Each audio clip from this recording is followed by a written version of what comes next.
Bonjour à toutes et à tous, bienvenue pour cette nouvelle vidéo du bonheur d'être soi. Je suis Mélina Favre, coach professionnel certifiée et formatrice d'adultes à Fribourg en Suisse. Aujourd'hui, on va parler de comment est-ce qu'on fait pour prendre la bonne décision. Si pour vous c'est toujours le parcours du combattant de prendre une décision, autant pour des choses importantes que des choses plus futiles, alors vous êtes à la bonne place sur cette vidéo. Et à la fin de cette vidéo, vous allez repartir avec des astuces pratiques pour prendre une décision qui vous convienne, qui soit la bonne pour vous.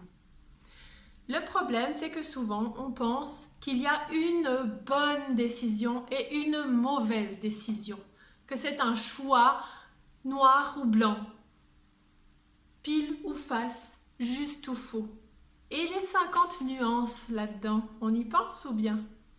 Il n'y a pas de bonne décision. Il y a juste un choix A avec des conséquences, des avantages, des inconvénients. Un choix B avec des conséquences, des avantages, des inconvénients. C'est ça qu'il faut se dire. Arrêtons de chercher le choix parfait. Ça n'existe pas, la perfection. L'erreur est humaine et elle est même nécessaire à l'apprentissage. D'ailleurs, si les humains n'étaient pas résilients, on serait des êtres rampants. Mais oui, regardez les bébés, combien de fois tombent-ils avant de savoir marcher? Et chaque fois, ils se relèvent. Donc n'ayons pas peur de prendre une mauvaise décision. On est sur Terre, après tout, c'est pour faire des expériences. C'est un peu comme si on était face à plusieurs montagnes, 2 montagnes à escalader. D'un côté, ça peut paraître plus escarpé, de l'autre moins. Mais des deux côtés, on peut faire une jolie balade. Et si ça se trouve, il y a même encore des solutions alternatives. On peut s'arrêter au bord du lac un peu plus longtemps et décider de ne pas tout de suite monter sur la montagne. Alors il ne faut pas attendre d'être sûr à 100% avant de se décider. Si on ne change rien, ma foi, rien ne va changer. Et si ce que tu fais ne marche pas, alors il faut changer ce que tu fais. Ça semble logique, hein, dit comme ça. Mais on tombe un peu tous dans le même panneau. Avant de vous délivrer le conseil peut-être le plus important de cette vidéo, on va récapituler.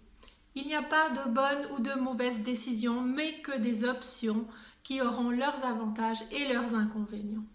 Donc arrêtons de chercher la perfection qui n'existe pas. Mieux vaut fait, pas parfait, que pas fait.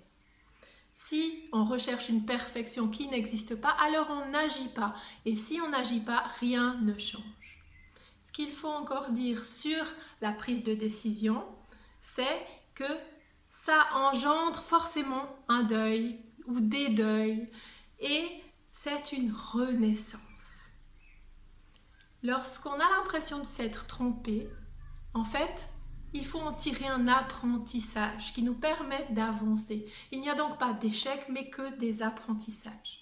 Et finalement, la petite astuce tant attendue, c'est vraiment de se focaliser sur soi, de revenir à soi et d'écouter cette petite voix qui peut nous montrer la voie. Pas la seule et unique, mais la nôtre, celle qui nous fait vibrer et qui nous parle. Voilà, je suis intéressée de savoir comment vous faites pour prendre une décision. Qu'est-ce qui vous aide? N'hésitez pas à partager en commentaire. Vous pouvez bien sûr vous abonner à la chaîne du bonheur d'être soi ou aussi liker, partager. Voilà, je vous remercie d'avoir suivi cette vidéo. C'était Mélina Favre, coach professionnel certifiée et formatrice d'adultes. Au revoir, à bientôt!